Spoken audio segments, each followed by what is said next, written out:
Marwari media आप देख रहे हैं। आज है 16 मई 2026 शनिवार का दिन, हिंदू तिथि ज्येष्ठ माह की अमावस्या। नजर डालेंगे आज की बड़ी खबरों पर। शुरुआत करेंगे देश की बड़ी खबर के साथ।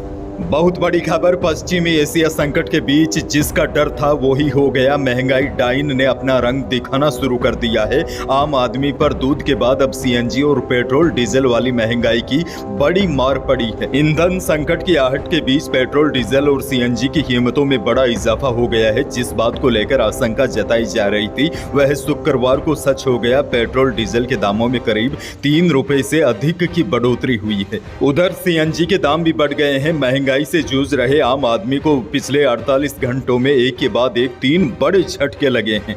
अब देखिए, ईंधन की बढ़ती कीमतों ने घर के बजट पर नया दबाव डाल दिया है। रसोई से लेकर सफर तक हर चीज महंगी होती नजर आ रही है, जिससे लोगों की चिंता बढ़ गई है। आगे बढ़ेंगे, देश की एक और बड़ी खबर। नीट यूजी की तैयारी कर रहे 22 लाख छात्रों के लिए बड़ी खबर सामने आई है। नीट यूजी के लिए परीक्षा की नई तारीखों का ऐलान कर दिया है। यह परीक्षा अब 21 जून को आयोजित कराई जाएगी। इससे पहले 3 मई को हुई परीक्षा को पेपर लीक की वजह से रद्द कर दिया गया था। इस फैसले के साथ ही अब उम्मीदवारों को एक बार फिर से परीक्षा के तनाव और तैयारियों के दौर से गुजरना होगा।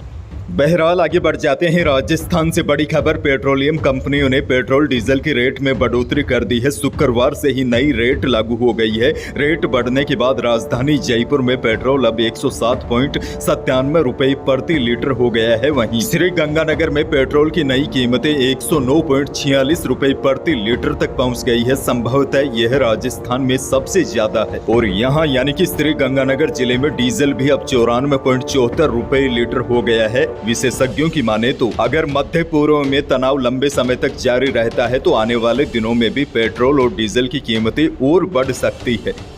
आगे बढ़ेंगे, एक और बड़ी और काम की खबर। राजस्थान के टोल बूथों को पूरी तरह फ्री फॉलो करने की तैयारी की जा रही है। ऐसा होने पर हाईवे पर टोल बूथ आने पर बैरियर के खुलने का इंतजार नहीं करना होगा। गाड़ियां अपनी तय रफ्तार से टोल से गुजर जाएगी। पैसे फास्टैग से अपने आप कट जाएंगे। और देखिए, अगर किसी ने फास्टैग नहीं लगा रखा है तो गाड़ी के नंबर प्लेट के जरिए पेनल्टी लगाई जाएगी। इस सुविधा से सबसे बड़ा फायदा यह होगा कि रुतबा और दादागिरी दिखाकर विधायक, सांसद, प्रधान, सरपंच लिखी कारें टोल से नहीं बच पाएगी। सिर्फ NHAI की गाइडलाइन में छूट वाले वाहन ही टोल शुल्क से बच सकेंगे। उनके वाहन भी NHAI के पोर्टल से जुड़े होंगे तभी छूट रहेगी। कलेक्टर भी किसी दूसरे की गाड़ी से निकलेंगे तो कार मालिक के मोबाइल पर टोल कटने का मैसेज आ जाएगा। दिसंबर 2026 के आखिरी तक जोधपुर के डांगियावास, सिक्कर के अखेपुर, जयपुर के मनोहरपुर में टोल प्लाजा फ्री फॉलो करने की तैयारी है।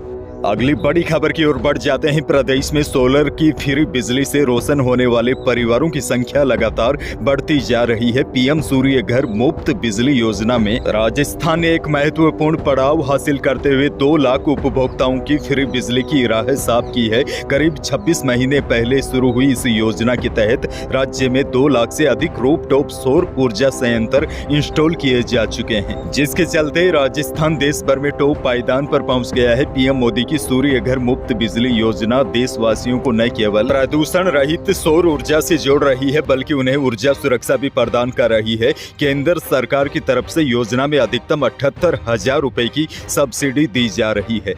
अच्छा, बड़ी खबर ये भी देखिए, राजस्थान में ऑनलाइन जनगणना को लेकर भी लोगों में जागरूकता बढ़ी है। 13 दिनों में ही 10 लाख परिवारों ने ऑनलाइन विवरण भर दिया है। ऑनलाइन जनगणना में जयपुर जिला प्रदेश भर में पहले स्थान पर रहा। इसके अलावा सिक्कर और चूरू जिलों ने भी मजबूत भागीदारी दर्ज करवाई है। लोग घर बैठे महज 10 मिनट में जानकारी पोर्टल पर भर रहे हैं। 15 मई तक आमजन के लिए ऑनलाइन जनगणना पोर्टल खुला रहेगा। 16 मई से घर घर पहुंचकर जनगणना प्रक्रिया शुरू होगी। कोटा से बड़ी खबर, कोटा के सरकारी हॉस्पिटल में 4 प्रसूताओं की मौत और 8 की तबीयत बिगड़ने का मामला चिकित्सा विभाग के लिए पहेली बना हुआ है। हेल्थ मिनिस्टर गजेंद्र सिंह खींवसर भी कारणों का स्पष्ट जवाब नहीं दे पा रहे हैं। मंत्री ने इसे पहेली मानते हुए कहा कि उनके मंत्री रहते पहले ऐसे केस कभी सामने नहीं आए और न ही सामान्य तौर पर ऐसे केस आते हैं। उन्होंने कहा कि इस मामले में दवाइयों की टेस्टिंग बहुत इंपॉर्टेंट है। प्रारंभिक जांच में सामने आया है कि एकदम में इतना रिएक्शन संभवतया ब्लड स्ट्रीम में कुछ गया है। असली कारणों का पता ड्रग मेडिसिन की जांच रिपोर्ट आने के बाद ही लग सकेगा। उन्होंने कहा कि फिलहाल हमारे पास इस मामले का कोई भी जवाब नहीं है। बीकानेर से बड़ी और दुखद खबर। गुरुवार शाम 7 बजे खेत की डिग्गी में डूबने से 3 सगी बहनों की मौत हो गई। तीनों बहनें खेत में काम करने और पशुओं को पानी पिलाने के लिए गई थी, जहां एक बहन को बचाने के प्रयास में बाकी 2 बहनें भी डिग्गी में उतर गई और सभी डूब गई। पुलिस के अनुसार लड़कियां गुरुवार दोपहर से लापता थी। देर शाम शव मिलने के बाद पूरे इलाके में शोक फैल गया। यह मामला बीकानेर के बज्जू क्षेत्र के ग्राम पंचायत ग्राहंदी की रोही का है। दौसा से बड़ी खबर। बसवा थाना क्षेत्र के गुड़कटला गांव में बुजुर्ग महिला के पैर से चांदी के कड़े काट कर ले जाने के मामले में पुलिस ने 3 आरोपियों को पकड़ा है। शुक्रवार दोपहर 12 बजे तीनों आरोपियों को कोर्ट में पेश किया गया। इस दौरान वकीलों ने आरोपियों को थप्पड़ मारे। थप्पड़ मारने का सीसीटीवी भी सामने आया है। पुलिस ने आरोपियों को गुरुवार रात को गिरफ्तार किया था। आरोपी मोही गाँव के जंगलों में छिपे थे।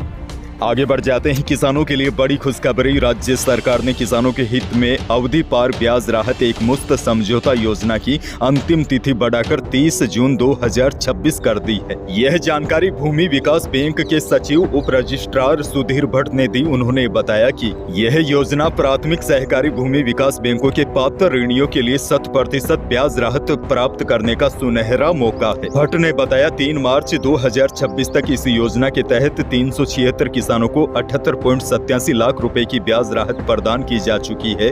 जिन ऋणी सदस्यों ने पूर्व में निर्धारित अवधि में योजना का लाभ नहीं लिया था, वे 30 जून तक इसका फायदा उठा सकते हैं। यानी कि किसान बकाया मूलधन जमा करवाकर ब्याज से पूरी छूट का लाभ ले सकते हैं। राज्य सरकार ने किसानों को राहत देने के उद्देश्य से यह अंतिम अवसर प्रदान किया है।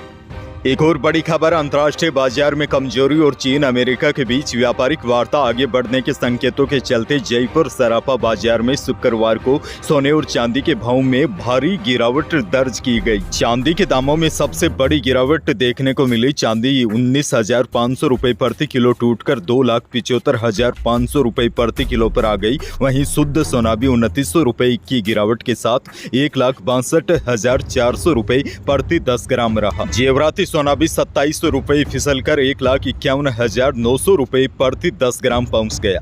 अनाज मंडी के भाव की बात की जाए तो जोधपुर की अनाज मंडी में जीरे का भाव रहा अधिकतम 19,000 रुपए। इसबगोल बिकी अधिकतम 13,700 रुपए। वहीं मेथी का भाव रहा अधिकतम 5,800 रुपए। बीकानेर की अनाज मंडी में इसबगोल का भाव रहा अधिकतम 13,200 रुपए। जीरा बिका अधिकतम 18,500 रुपए। गवार का भाव रहा 5,470 रुपए। वहीं नोहर की मंडी में अरंडी का भाव रहा न्यूनतम 5,700 से अधिकतम 6,555 रुपए। इसबगोल का भाव रहा नोहर में अधिकतम 9,700 रुपए। आगे बढ़ेंगे। मौसम को लेकर बहुत बड़ी खबर है। सबसे पहले तो देखिए, मॉनसून को लेकर बहुत बड़ी खुशखबरी आई है। मौसम विज्ञान केंद्र जयपुर ने प्रदेश में मॉनसून की एंट्री का फोरकास्ट जारी किया है। मौसम विभाग के अनुसार राजस्थान में इस बार मानसून समय से 1 सप्ताह पहले आ सकता है। आपको बता दूं, पिछले साल भी 7 दिन पहले मानसून की एंट्री हुई थी।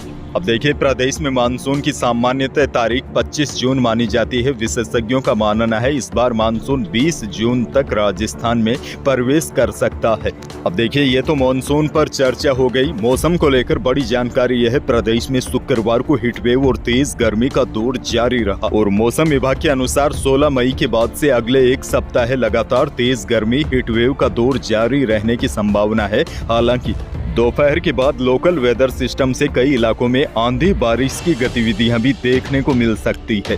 अंत में एक और बड़ी खबर आपको दे दूं। पीएम मोदी कल यूएई दौरे पर पहुंचे। अबू धाबी पहुंचने पर प्रधानमंत्री मोदी का गार्ड ऑफ ऑनर से स्वागत किया गया। रिपोर्ट्स के मुताबिक यूएई एयरफोर्स के F-16 फाइटर जेट्स ने प्रधानमंत्री के विमान को एस्कॉर्ट किया। प्रधानमंत्री मोदी और राष्ट्रपति मोहम्मद बिन जायद अल नाहयान के बीच द्विपक्षीय बैठक हुई। दोनों देशों के बीच LPG सप्लाई को लेकर अहम समझौता हुआ। इसके अलावा स्ट्रेटेजिक पेट्रोलियम रिजर्व, रक्षा सहयोग और विडनार में शिप रिपेयर क्लस्टर से जुड़े MOU पर भी साइन किए गए। और सबसे बड़ी बात तो यह है, UAE ने भारतीय इंफ्रास्ट्रक्चर, RBL बैंक और सम्मान कैपिटल में $5 अरब निवेश का ऐलान भी किया है।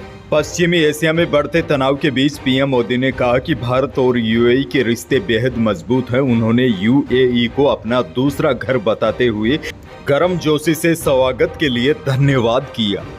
तो यही थी प्रदेश और देश की आज की बड़ी और महत्वपूर्ण खबरें। वीडियो को लाइक करना बिल्कुल न भूलिए। चैनल पर नए हैं तो सब्सक्राइब जरूर कीजिए ताकि आप अपडेट रहे बड़ी और काम की खबरों से। धन्यवाद।